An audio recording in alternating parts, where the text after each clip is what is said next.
7 de la mañana con 5 minutos en RPP, las 7:05. Todo lo que es noticia en el Perú y el mundo está aquí en RPP. Esta voz, reconocida y querida por millones, pertenece a Hugo Viladegut Bush. RPP Noticias. Este es un nuevo día.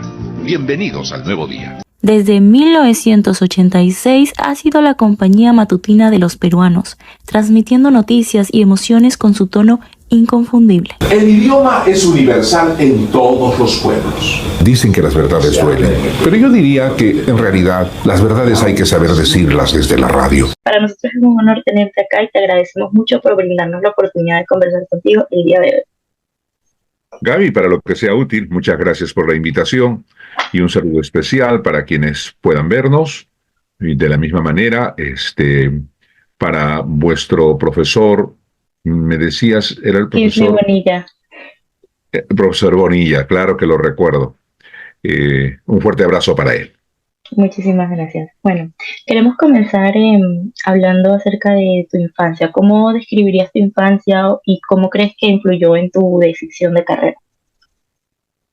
Bueno, mi infancia transcurrió en la ciudad de Abancay, un cálido valle que se ubica en lugar estratégico del departamento de Apurímac, hoy región Apurímac.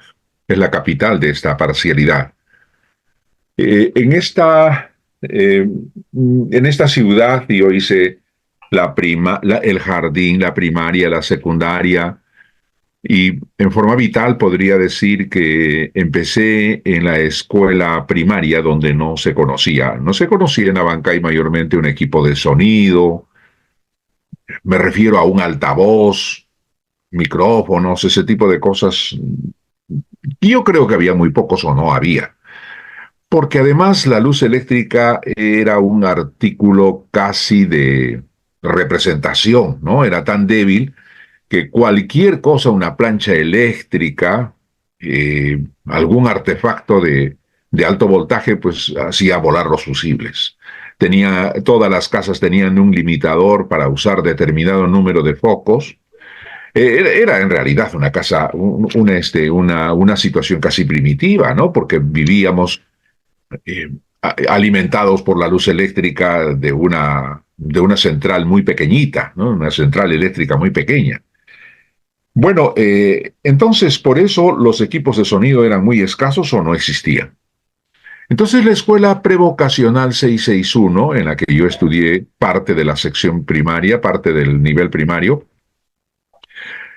trajo con mucho sacrificio un equipo de sonido, un amplificador y no sé qué cosas, ¿no? Era todo un módulo muy complicado. Entonces se encendieron y todos estábamos pues alrededor a 10 metros de lo que estaba ocurriendo, viendo a los técnicos y al director qué cosa es lo que ocurría. Hasta que finalmente lograron armar todo el módulo. Con un equipo electrógeno que estaba lejos del lugar donde se estaba transmitiendo. Bueno, de repente el director decide llamarme, Bush, ven para acá. Y bueno, yo me extrañé de que me llamase hacia el centro de la reunión, hacia el centro donde estaban los técnicos. Pero acepté y fui para allá. Avancé con gran miedo. ¿Qué cosa? ¿Para qué me llamaban? Entonces tú vas a inaugurar este equipo de sonido, este equipo amplificador. Bueno, y me dice que diga, el técnico me dice, a la cuenta de 3 vas a decir lo que tú tienes, lo que estás pensando. Estaba en tercero de primaria, o sea, tenía 8 años de edad, ¿no? O 9 años creo que tenía. Bueno, y entonces yo no sabía qué decir y lo único que recordaba era alguna poesía que había aprendido leyendo algún librito del Ministerio de Educación y entonces empecé a decir de memoria lo que yo tenía en la cabeza. Querida mamá, cuando sea grande voy a hacer una escalera tan pero tan alta que llegue hasta el cielo. Y entonces voy a subir por ella para bajar las estrellas para que te puedan rodear en tu regazo. Y voy a volver a subir para bajar la luna, para que te alumbre en la casa y no gastes en luz eléctrica. Bueno, todo eso salía por los altavoces. Y mis amigos que estaban en el patio y que estaban viendo qué cosas lo que estaba pasando, rieron a carcajadas, ¿no? Sobre todo por el final sorprendente que tenía esta historia. Yo no sabía a quién pertenecía eso, pero se me quedó en la cabeza esa historia tan pequeñita, que era tan para niños tan pequeños, que en este caso era yo. Pero yo no sabía de que además de salir por los parlantes, esto se estaba grabando. Y estaba grabándose en una cinta de carrete abierto, una Philips de ojo mágico, y quedó grabada ahí, y volvieron a repetir esto, y para mí era una cosa tan extraña, y mis amigos seguían riéndose, y yo era el centro de la diversión, ¿no? El divertimento ahí, por la imaginación que tenía la historia. Bueno, esa fue mi primera intervención y cómo llegué a un micrófono y yo no sabía que esto se iba a quedar grabado por mucho tiempo y cada vez que encendían la grabadora y encendían el módulo de sonido, salía mi voz con esa poesía. Pero por demás era desesperante porque yo era el blanco de todas las risas, ¿no? De todas las risotadas y de las burlas. Pero conforme pasaba el tiempo, la cinta fue desgastándose, fue quebrándose. Entonces, se fue quebrando por el uso y al final, menos mal de que ya pues se quebró totalmente, ya no se podía usar. Y usaban las canciones de los Panchos para poder probar el potenciómetro para subir y bajar. Es eso lo que te podría contar respecto a mi niñez y esto pasó pronto pues al Colegio Grau, ahí ya me inicié en el primer teatro y entonces hice el primer teatro un día del maestro y el teatro me llevó a la poesía me llevó a los micrófonos fueron mis aliados durante mucho tiempo desde el primer año de secundaria. En el tercer año de secundaria ya hice de maestro de ceremonias, en el cuarto año de secundaria ya era animador, en el quinto estaba yo ingresando a la radioemisora local, en una pasantía por vacaciones durante un mes y medio, y bueno, esos fueron los inicios de cómo yo empecé, hasta tener mi propio programa, El Ícaro Diabólico, así se llamaba porque tenía música de rock, se transmitía música de los Beatles, de los Daltons, de los Tremelos, los conjuntos de ese entonces, ¿no? Que estaban muy de moda. Claro, claro, wow, me parece bastante impresionante cómo desde muy pequeño conectaste mucho con esa parte de ti. Y qué bonito poema, me dio un poquito de risa, pero estaba muy lindo. Y bueno, otra cosa que nos muy imaginativo, saber, ¿no? Sí, no soy yo el autor, yo lo aprendí en un silabario, ¿no? En un libro de segunda lectura, para el afianzamiento de la lectura. Al final, averiguando, me enteré de que era un autor argentino el que había escrito la historia. Wow. Otra cosa que nos gustaría saber bastante es cuál es tu formación académica ya más profesionalmente. ¿Qué estudiaste? ¿Dónde estudiaste? Ajá. Yo estudié primero educación en una escuela normal durante 4 años. Después, yo salí a trabajar en el magisterio. Paralelamente hacía mis labores de radio en mi tierra hasta que me llamaron al Cusco. En el Cusco, ya no podía hacer las labores de docente porque evidentemente estaba muy lejos la escuela. Tuve que renunciar y dedicarme íntegramente a la escuela a la radio. Me había captado Radio Cusco y bueno, empecé a desarrollar toda mi creatividad porque la radio yo la había aprendido desde muy niño escuchando radio, la radio que compraron mis padres, ¿no? En el tercer año de media mi padre me trajo de acá de Lima, me llevó a Bancay, uno de los mayores regalos que yo recuerde, era una radio transatlántica que captaba radios a través de la onda corta de todas partes del mundo y aprendí la radio a partir de este receptor.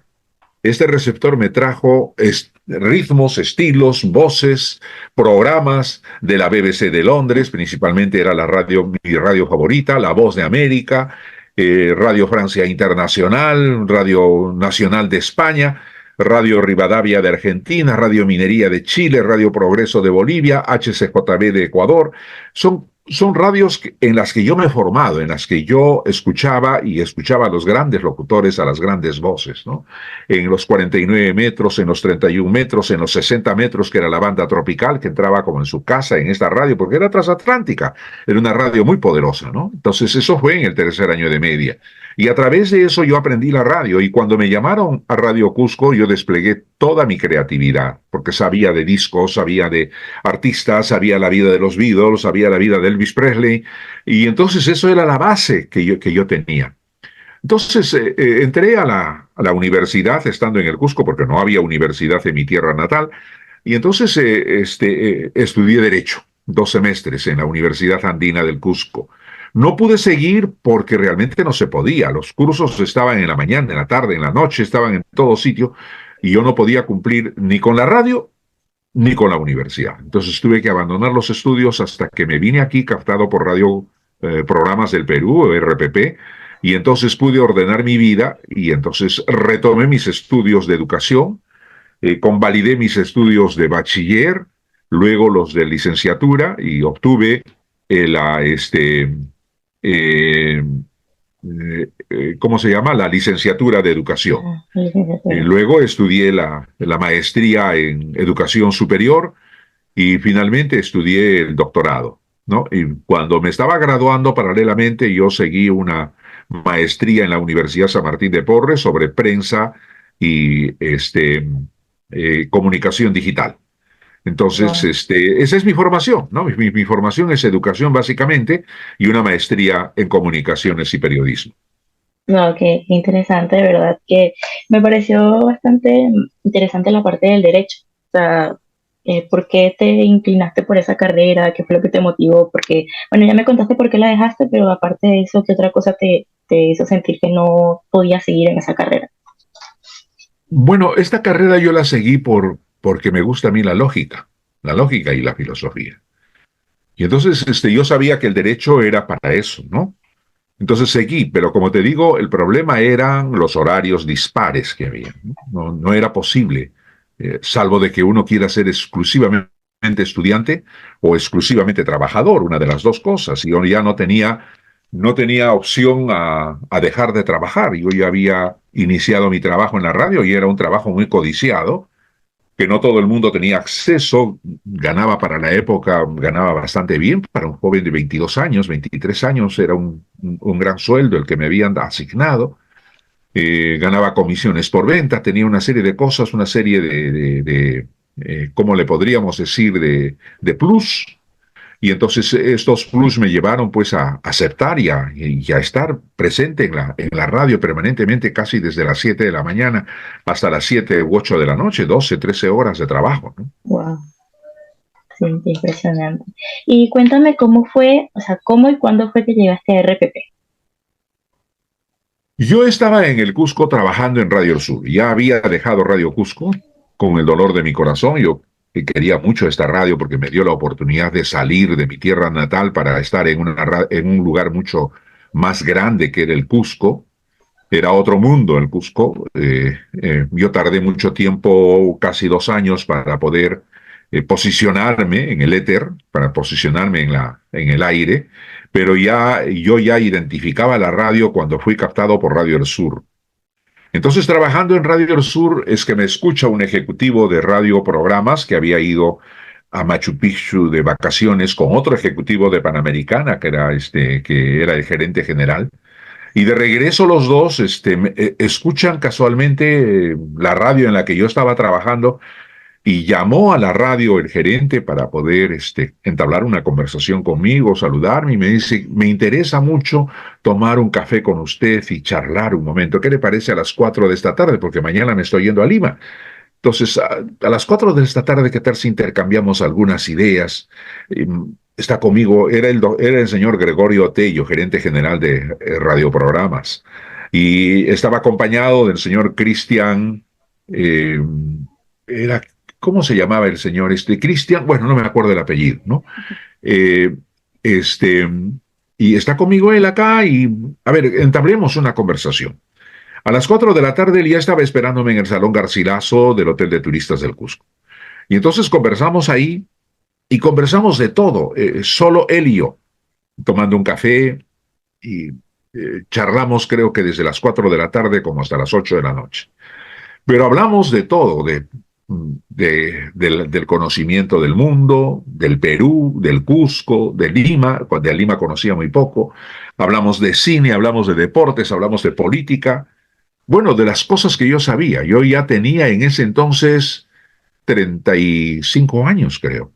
34 años, 35 años. Y habían pasado, claro, 34 años, porque habían pasado 11 años de lo que yo había, 10 años de lo que, o sea, era 33 años.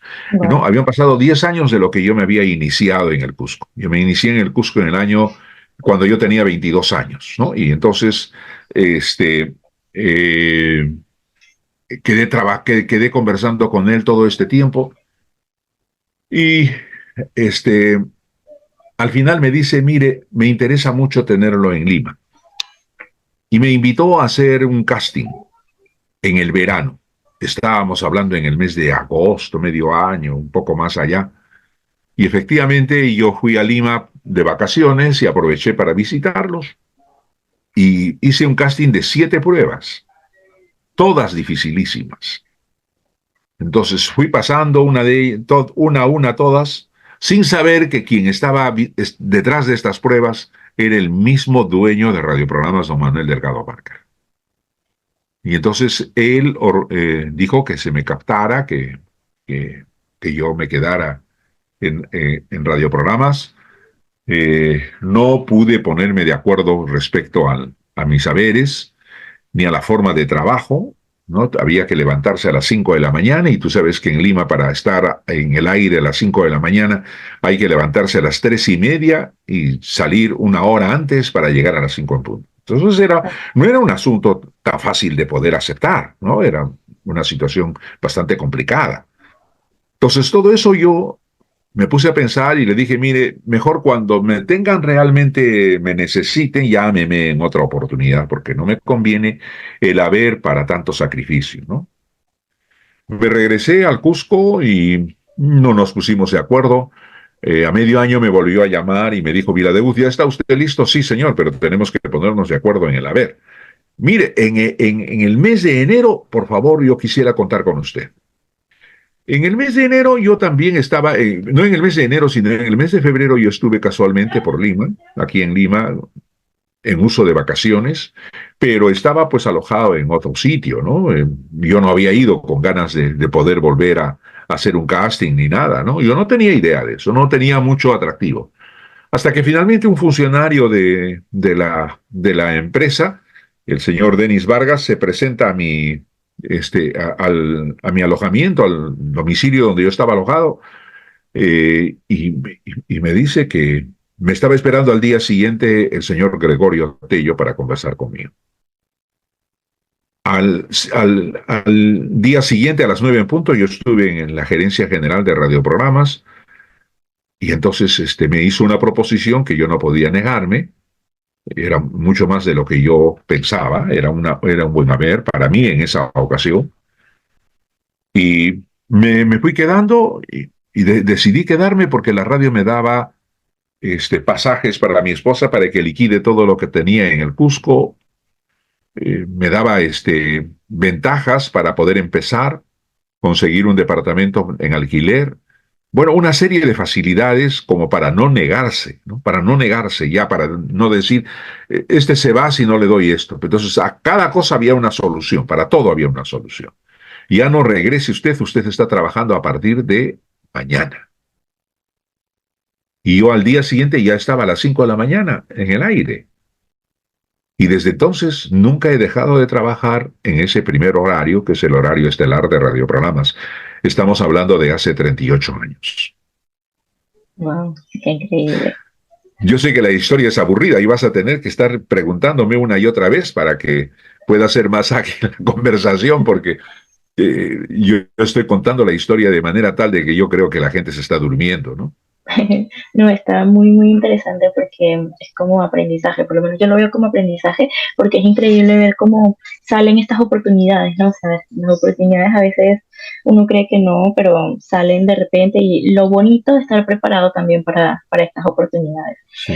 Sí, otra cosa que queríamos como saber es cómo fue su proceso de adaptación a la evolución tecnológica, porque me imagino que cuando usted empezó, la radio, la televisión era muy diferente a como lo es ahora. Entonces, ¿cómo fue ese proceso? ¿Cómo se adaptó usted a esa más tecnología? Bueno, cuando yo empecé en radioprogramas, debo haber causado algo de impacto porque en el Ministerio de Educación, donde sí me aceptaron mi solicitud de ingreso al Instituto Nacional de Teleeducación que funcionaba en el piso 20 del edificio este que está en la Avenida Bancay con el Parque Universitario. Ahí funcionaba el Ministerio de Educación, ahora es el Ministerio de Justicia. Y me aceptaron en el piso 20, en el Instituto Nacional de Teleeducación, porque tenía todo el perfil, ¿no? Yo escribía libretos, hacía la locución de los libretos, sabía cómo funcionaba la radio, sabía cómo grabar, cómo hacer efectos. Yo para entonces había estudiado en el Instituto de Teleeducación de la Universidad Católica por una beca que ofrecía la Fundación Konrad Adenauer. Y entonces en ese diplomado yo aprendí muchas cosas, ¿no? Entre ellas el hacer radioteatro, ¿no? El hacer libretaje de radioteatro. El manejo del escenario, de los planos, el desplazamiento de los actores, las voces, todo eso yo lo sabía. ¿Por qué? Porque estudié eso en la Universidad Católica. Entonces cambió mi vida eso. Y entonces ese perfil fue el que presenté yo al Instituto de Teleeducación, me aceptaron y entonces tenía que trabajar hasta las 10 de la mañana en radioprogramas y a partir de las 10 estaba trabajando en el Ministerio de Educación. Bueno, pero vivíamos los terribles años 78, eh, no, 88, terribles años 88. Tú deberías haber estado en el pensamiento de tus papás, ni siquiera estabas en proyecto Exacto. cuando pasó esto, pero fue un mal sueño para el Perú, porque tuvimos un proceso inflacionario devastador, terrible. Todos los días subían las cosas, ¿no? El pan, las menestras, la carne. La carne era un sueño, tener carne en casa, ¿no? Teníamos que comer pescado, pollo, pero la carne era inalcanzable. Bueno, y era terrible cómo vivíamos en ese entonces. No había sueldo que alcanzase. Yo trabajaba en dos sitios, trabajaba en radioprogramas y trabajaba en el Ministerio de Educación y no me alcanzaba. Entonces, yo me presenté a un concurso que convocó La Voz de América y entonces me dieron ciertas directivas para saber sobre qué cosa era el casting, en qué consistía el concurso. Uno de los ítems era saber leer noticias, ¿no? Y saber redactar noticias del inglés, traduciendo del inglés al español. Y entonces yo hice ese trabajo, lo entregué, lo locuté y hice el trabajo y fui aceptado, junto con otros dos locutores, un argentino y me parece que un mexicano, para enrolarnos en La Voz de América. Y entonces ya tenía el precontrato que vino directamente desde Washington. Me entregaron y yo renuncié a la radio y la radio empezó a preocuparse por mí. Me llevaron a un apartado, el gerente general me hizo una segunda proposición y yo le dije que ya me iba porque era el país invivible. Y entonces decidieron indexarme mi sueldo y tener un tratamiento especial con mi remuneración. Entonces, por eso no me fui a Estados Unidos. Para cualquier persona irse a Estados Unidos con contrato pagado por un año y irse a La Voz de América, que es una de las primeras emisoras y las mejor organizadas del mundo, es un sueño. Para mí no, porque yo tenía mi familia muy pequeña, mis hijos eran muy pequeñitos y tenía mi esposa, me había casado recientemente, entonces era en realidad para mí muy doloroso poder separarme, porque el proceso para poder llevarme a mi familia iba a durar casi 5 años. A ver, ¿quién es el valiente de soportar la vida sin su familia durante 5 años? Muy Mm, difícil, muy difícil. Bueno, tú me preguntas sobre los cambios tecnológicos. En ese entonces era la radio monaural. Eh, Había hecho en Panamericano una pasantía haciendo los avances de 24 horas. Había hecho el programa matinal de Amanecer Campesino, creo que se llamaba así el programa, no me acuerdo cómo, no me acuerdo exactamente el título, pero hacía una grabación yo a las 12 del día, a las 11 de la mañana, creo. Y este, la pasantía empezaba a las 6 de la tarde, salía del Ministerio de Educación y me iba de frente a hacer los avances de 24 horas hasta las 10 de la noche, y al día siguiente otra vez empezaba a las 4 de la mañana. En realidad me estaba matando, pero era la forma de progresar. Pero esto me permitió también ciertos aprendizajes, ¿no? De cómo se hace la locución en off, cómo se hace la locución en on, cómo adecuar los textos a mi voz, cómo leer bajo presión. No era tan fácil esto, ¿no? Para cualquiera puede ser fácil, para mí no. Fue muy difícil porque los estudios que yo tenía se circunscribían a los 6 meses de estudio en la Universidad Católica. Y yo no había hecho todavía el bachillerato ni nada en la Universidad de San Marcos, absolutamente nada de eso. Tenía mis estudios de escuela normal y tenía los estudios que había hecho en la Universidad Católica. Ese era mi capital de estudios. Y entonces, este era un aprendizaje tremendo, el hacer otro tipo de formatos, ¿no? Bueno, este fue un primer paso, ¿no? Me quedé en radioprogramas, yo seguí caminando allí. Pronto, el sistema de microondas pasó al sistema satelital. Se dejaron los magnetos y empezó el sistema satelital. La voz salía mucho más pura y empezó también la era de la frecuencia modulada de RPP. Y entonces, resulta de que empecé a aprender cómo hacer ese tipo de locución, que era la locución identitaria, la voz de la marca, ¿no? Era la marca de la FM y pronto fue la marca para la M, la FM, la misma, la marca RPP, ¿no? RPP te informa primero, ese era el eslogan, ¿no? Eso se mantuvo durante mucho tiempo y entonces yo era la voz de ese eslogan. Eh, Pronto esto, la vía satelital, pasó a ser, junto con los formatos, junto con la entrevista, junto con la noticia narrada por el locutor en la cabina, pasó la noticia a ser narrada por el protagonista de los hechos en la calle. Y entonces el reportero pasa a hacer trabajos en directo a través de enlaces por la vía satelital, por la vía de las del ¿cómo se llama? Utilizaba una frecuencia modulada, una banda especial, ¿no? Entonces, esto hizo de que las noticias se descentralizara, fuera más directa, ¿no? En el escenario de los hechos. Entonces, el locutor pasa a un segundo plano y de ser narrador de la noticia pasa a ser un contador, un enlazador de las noticias. Ya el protagonista de la noticia era, en realidad, el actor, era el protagonista de la noticia. ¿Es esto importante? Muy importante, porque la evolución continuó. Entonces el protagonista fue invitado a los estudios para ampliar las noticias y aparecían ya los reportajes. Y luego de esto, el protagonista de la noticia pasó a ser entrevistado para que vea el futuro, las consecuencias, la interpretación de lo que venía a consecuencia de los hechos.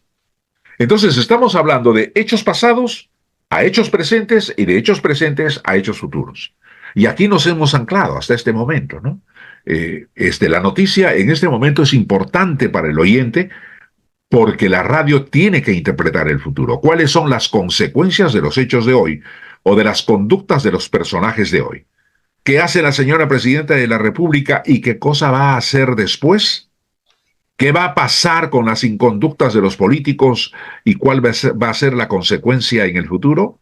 A la radio o a los oyentes de la radio no les interesa lo que está pasando en este momento, les interesa cuál es ese devenir, cuál es la consecuencia de las inconductas políticas. Y entonces, la radio es un intérprete de los hechos del futuro. Ahí estamos anclados en este momento después de mucho tiempo. Esa es la evolución, ¿no? Más que la evolución tecnológica, es una evolución de los formatos de la radio. Y ahora tenemos el otro formato, los formatos del siglo XXI, ¿no? Entre ellos está el podcast, está el audiolibro y el otro es el storytelling, el arte de contar las historias, ¿no? Que es apasionante. Bueno, estos formatos ya los he estudiado, y bueno, estoy en este momento enseñando en mi academia, en mi escuela de locución, todas estas cosas.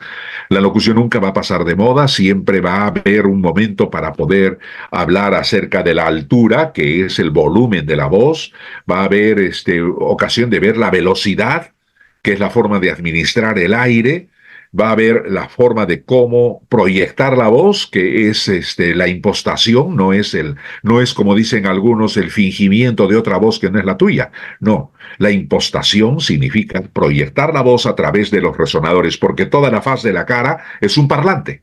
Entonces todos los huesos de la cara amplifican el sonido.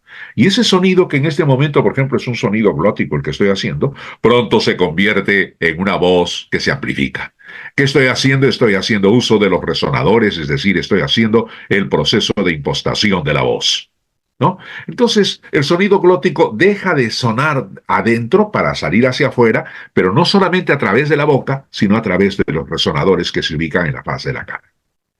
Wow. Eso nunca va a pasar de moda, ¿no? Siempre va a ser motivo de aprendizaje y de pasión por la radio, ¿no? Quiero que me cuentes cuál consideras que ha sido tu mayor logro hasta ahora y cuál ha sido el desafío como que más fuerte que has tenido en tu carrera.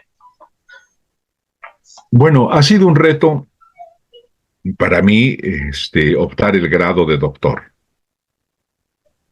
Creo que es un grado acariciado por muchas personas y yo me encaminé hacia esa meta siempre. Soñaba de niño con estudiar en la Universidad de San Marcos, pero el destino me llevó por el Cusco, me llevó por Arequipa, donde también tuve una pasantía, pero no me traía a Lima. Hacia Lima vine empujado por los vientos del sur, pero más que por trabajar, por estudiar en la Universidad de San Marcos, que seguía siendo mi sueño. Logré ingresar, hice el pregrado, me licencié, hice la maestría, me convertí en maestro de educación superior, hice el doctorado y me convertí en doctor en educación. Hice la maestría en periodismo y comunicación digital y me convertí en un experto de las comunicaciones. Entonces todo eso parece ser fácil porque en el currículum vitae o en la hoja de vida son apenas 4 líneas. Licenciado en educación, magíster en educación, doctor en educación, magíster en comunicaciones. 4 líneas. Entonces, no ocupa más espacio, tampoco da lugar a que uno cuente que eso significan años de sacrificio, años de trabajo, sueños que uno ha tenido desde niño y una meta difícil de alcanzar. Graduarse de doctor en San Marcos es palabra mayor, no es muy fácil. Es un jurado muy, pero muy exigente, desde la investigación hasta la sustentación de la tesis, la defensa de la tesis. Producto de esto es este libro que ustedes ven acá, creo que está al revés, ¿no? No sé, ¿no? Este libro es ¿qué cosa es? Acá tú puedes ver, es un micrófono con un cerebro de personas y un cerebro digital, un cerebro que representa las comunicaciones, ¿no? Entonces, ese locutor pensante, el locutor que utiliza el cerebro para poder intencionar la voz, que es otro aspecto, otra característica de la voz. El estar en el doctorado me ha permitido estudiarme a mí mismo, estudiar mi propia voz y ver las reacciones en las otras personas cuando yo enseño locución. Entonces da lugar esto a un método, que es el método Thaler. Y Thaler es un acrónimo que significa técnicas de aprendizaje de la locución en radio. Thaler, ¿no? Entonces, este acrónimo es el resumen de toda mi vida, la pasión de mi vida, es un método que yo he fabricado, que yo he ideado para enseñar lo que es la locución. Algo que es consustancial a la radio y a la televisión y que nunca va a pasar de moda por más tecnología que haya. Hace poco un amigo desde Abancay me decía, ahora sí, toda tu teoría se va al piso porque ha aparecido la inteligencia artificial. Yo le reto a la inteligencia artificial a que interprete los textos, interprete las noticias, interprete la intención de los actores como talentos de voz para representar personajes. No es posible. Puede decir la inteligencia artificial, repetir una cosa, otra cosa. Hoy se les ha ocurrido, hay ¿cómo le llaman esto? Unas conexiones que hacen del teléfono para que te timbran y te dejan en suspenso y después te dice, goodbye, te dice. ¿De dónde están llamando? No se sabe de dónde. Posiblemente no sea de Lima, sabe Dios de qué sitio. Y quieren en ese momento que uno diga, en ese espacio, diga algunas cosas o diga quién es, qué cosa está pasando, ¿para qué? Para grabar la voz y reproducir la voz para poder tenerla en registro, ¿no? Y utilizarla en forma perniciosa o utilizarla malamente, ¿no? Bueno, pues entonces a este chatbot yo tendría que retarlo para decirle, a ver, si eres capaz de interpretar la noticia de la volcadura de un ómnibus en Ayacucho con la consecuencia de 17 fallecidos. A ver, dilo, a ver, ¿cómo vas a decir esa noticia? Y entonces ahí te vas a topar primero con un signo de admiración, te vas a topar con un verbo, con una consecuencia del título y con una descripción de los hechos. Y entonces decir eso con intención para que se le quede en la memoria al oyente, a ver si lo hace la inteligencia artificial. Y le reto a la inteligencia artificial a que diga eso que yo puedo decir y que no va a poder decir la inteligencia artificial. Porque la intención es algo que no puede copiar ninguna máquina. Así como ninguna máquina puede tomar la temperatura de un niño. Ahora sí, en este momento, ¿no? Porque antes teníamos los termómetros que eran un tubito de mercurio y con eso se medía la temperatura, ¿no? Entonces ahora ya se toma la temperatura desde el dedo, desde la muñeca de la persona. Hay posibilidades de tomar la temperatura de otra manera. Pero han pasado casi 20 años desde que apareció la computadora y la computadora no era capaz de tomar la temperatura. Podía hacer cualquier cosa menos tomar la temperatura de un niño. Ahora, bueno, habría que ver si el niño puede adaptarse o no a la inteligencia artificial para que juegue con la inteligencia artificial, ¿no? Estamos yendo por senderos realmente difíciles. Pero cuando me dijeron eso, tu teoría sobre la voz, la intención, la vocalización, la dicción, ya se ha ido al piso con la inteligencia artificial. Y yo les aseguro que no. No es posible porque la intención va a ser muy difícil de copiar. Yo diría imposible. Porque eso hay que ver a cada momento, a cada paso, ¿no? A ver, claro. ¿Qué pasaría? ¿Cómo narrar la noticia de que la señora presidenta de la República el día de ayer estuvo en la Fiscalía de la Nación contestando con silencios todas las preguntas que se le hacían? A ver, interpreta esa noticia de inteligencia artificial. Te podrá decir algo, pero no va a llegar al clip de la memoria, no va a llegar a la memoria, porque para llegar a la memoria necesitamos eso que se llama interpretar los verbos, interpretar los adjetivos, interpretar los hechos, y eso es parte del cerebro del hombre. Por eso en el libro se había graficado eso, ¿no? Se había graficado que aquí está el cerebro y aquí está la tecnología, por debajo del cerebro, ¿no? Sí.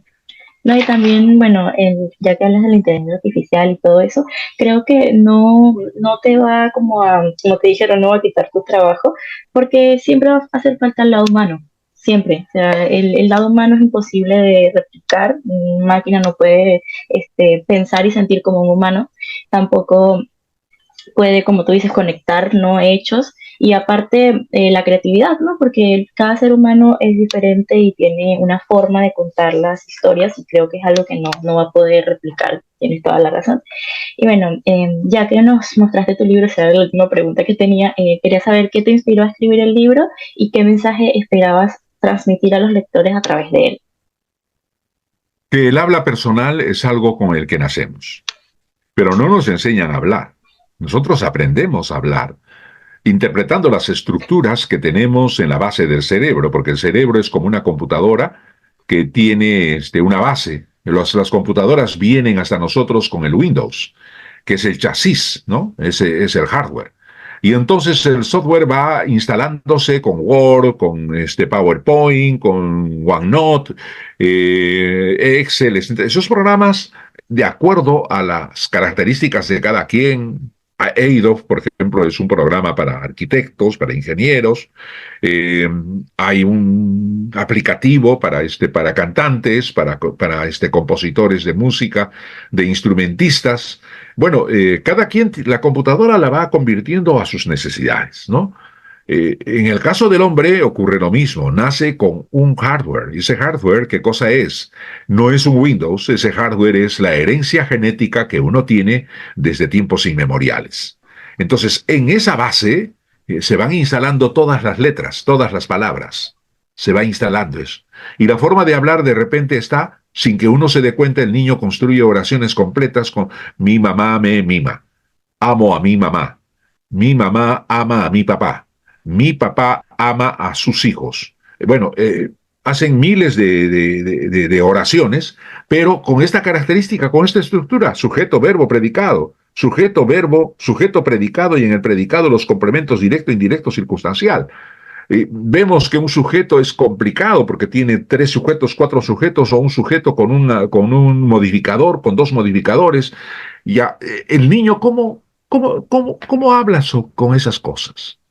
Mi mamá, quien salió esta mañana, me dejó el Quaker preparado. Es mi desayuno. Y entonces el niño cuenta esa historia en una oración absolutamente completa. Y ahí estamos viendo que hay un sujeto, que hay un modificador del sujeto, que hay un verbo, que de atrás de ese verbo hay un complemento directo, me dejó mi desayuno, que dejó mi desayuno sobre la mesa. Y viene el complemento circunstancial. ¿Quién enseñó al niño eso? Nadie. El niño ha aprendido. ¿Por qué? Porque hay un hardware, ¿no? Y ese hardware es la herencia genética de cientos de miles de generaciones que nos anteceden. Pero cuando yo estudio esta parte, estudio que el habla personal no solamente es esa estructura, sino que además hay una vocalización que permite la colocación de las vocales en forma cerrada o abierta, de acuerdo a la característica de la vocal. Vocales abiertas, la A, la E, la O. Vocales cerradas, la I y la U, las más lejanas.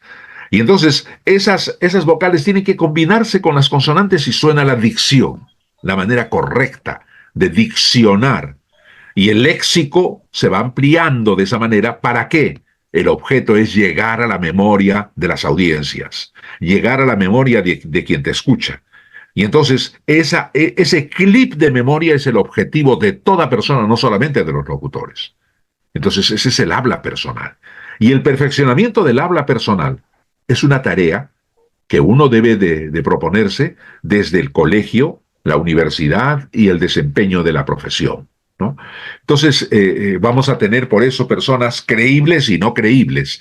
Y las personas creíbles son aquellas que modifican, que perfeccionan su habla personal para hacer el clip de memoria y permanecer en la memoria de las audiencias y en el corazón de las personas, para que esos corazones unidos hagan la modificación de la realidad. Esto no sería posible si el habla personal no se perfecciona para la credibilidad y la fidelidad. O sea, la credibilidad y la fidelidad se van a lograr en la medida en que uno habla para la memoria, habla para permanecer en la memoria de las personas. Wow, qué interesante todo eso. ¿Nos podrías comentar dónde está disponible tu libro si queremos adquirirlo en algún momento? Sí, claro que sí. Las personas interesadas en comprar este libro pueden marcar el 960-817-036. Ese es el teléfono de la Escuela de Locución Thaler. Si no contestan, hay que hacer un mensaje hablado o un mensaje escrito para que quede en la grabadora el nombre, el teléfono y la intención de la persona que está haciendo el mensaje. Entonces, pronto la persona responsable va a llamar devolviendo el mensaje a la persona que ha emitido ese pedido para que pueda enviarle el libro, ¿no? No hay forma porque en este momento no tenemos un distribuidor a nivel de librería. Y tú me dirás, ¿por qué? Porque ese es otro aprendizaje. Cuando uno escribe un libro, como ya, ¿qué cosa hacen? Tú haces una edición de 1000 y te dan 200 como remuneración por los 1000. O sea, no te dan en dinero, no te pagan en dinero, te pagan con 200 libros. Una investigación que ha durado 5, 6 años, de repente 8 años, y que has escrito el libro a raíz de eso, toda esa investigación se resume en 280 páginas. Bueno, pero te ha costado investigar, Claro. experimentar, contrastar, sacar conclusiones. Te ha costado mucho. Y luego de haber sustentado ante un jurado tan exigente, tú tienes que extraer de ahí un libro pedagógico y este es el libro validado con el método Thaler por la Universidad Nacional Mayor de San Marcos, ¿no? Manual para locutores y para quienes quieran mejorar el habla personal. Bueno, el asunto es de que cuando tú llevas esto a una editorial, te dan ese trato. Y si tú tienes el libro, lo has hecho por tu cuenta, y lo llevas a una librería, ya, la librería se lleva el 60% de la venta y te dan el 40% de ganancia. Entonces no es justo. No, No es justo eso, ¿no? Porque te cuesta años de investigación, te cuesta una aventura el hecho de imprimir, y entonces yo prefiero por eso he hecho este libro pensando en mis alumnos, ¿no? Los alumnos que vienen se llevan el libro junto con el taller que yo dicto, que son diferentes talleres, y entonces ellos se llevan esto para seguir explorando todo el contenido, las 27 lecciones que tiene de la A a la Z, el leccionario que tienen entre manos, ¿no? wow, bueno, ya está para finalizar, quería que nos deje un consejo. Mira, nosotros somos estudiantes de Ciencias de la Comunicación, actualmente estamos en tercer ciclo de la carrera, estamos empezando todavía. ¿Qué consejos nos darías para aquellas personas que quieren seguir la rama de la locución? Hay varias tareas que hacer, ¿no? La primera, leer en voz alta, nunca en silencio, en voz alta. Y así uno aprende de manera empírica a entonar la voz. Entonces, pero requiere de un ejercicio diario. Y están sucediendo dos cosas. Primero, uno está adquiriendo el hábito de leer. Y segundo, uno está adquiriendo un tono. El mejor tono para poder entrenar la voz para que se pueda entender mejor. Adquirir un ritmo, adquirir una forma de transmitir lo que uno está aprendiendo. Y tercero, la tercera cosa que uno puede lograr con una lectura así expresiva es el hecho de entender mejor el texto cuando uno lee en voz alta. Bueno, da la casualidad que estudiamos en silencio. ¿Por qué no hacerlo mejor hablando en voz alta y tratando de recordar de la misma manera en voz alta? Y entonces estudiamos y si tenemos que memorizar, memorizamos de mejor manera así. Algunos memorizan volviendo a copiar en papelitos pequeños de los que yo me reía de mis alumnos cuando le llamaban a esto la plagia. Yo me reía porque veía que hacían eso, ¿no? Que hacían esa práctica que es ilícita y que en algunos momentos se castiga con la expulsión. Yo me reía de eso. Nunca expulsaba a nadie por eso, ¿no? Pero porque es una forma de aprendizaje. En la plagia está el aprendizaje, ¿no? De repente me va a decir, este profesor es medio loco porque está enseñando y está haciendo lícita una práctica que es ilícita y que es perseguida por la universidad. Tonterías. Lo que queda aquí es el razonamiento. ¿Cómo vas a escribir? ¿Cómo vas a decir las cosas? ¿Cómo vas a ir al lugar de los hechos, observar cómo son los hechos, ordenarlos, jerarquizarlos y darlos a conocer con la pepa de la noticia? Eso es lo que tienes que aprender. Y eso, por más plagia que hagas, eso son tonterías. Lo que hay que hacer es aprender a razonar, a jerarquizar, a sacar conclusiones, a predecir el futuro, las probabilidades que hay. Entonces, por eso yo me río, ¿no? Me río de las plagias. Bueno, muchísimas gracias realmente por habernos dado la oportunidad de conocerte y de saber un poco de tu experiencia. Te deseamos lo mejor en tus futuros proyectos, que sigas inspirando a muchos en tu academia con tu voz, tu talento, y muchísimas gracias nuevamente por compartir tus experiencias.